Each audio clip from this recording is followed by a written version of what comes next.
Welcome to Sweet Life Beat Life. We hope this video helps. You begin by verifying the keyboard type and the exact port on your laptop.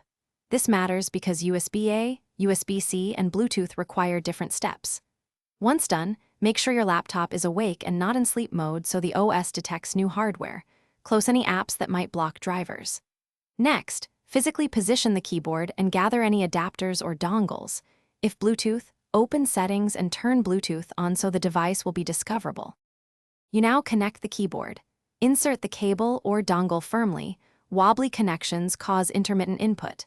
If wired, the OS usually installs drivers automatically. Make sure to watch for installation notifications and check Device Manager if it stalls, because a missing driver prevents keys from working. For Bluetooth, pair from the Bluetooth menu and confirm the pairing code if prompted. After connection, open keyboard settings to choose layout and adjust repeat rate and delay so typing feels natural. You finish by testing every key in a simple text editor so you catch stuck or dead keys early.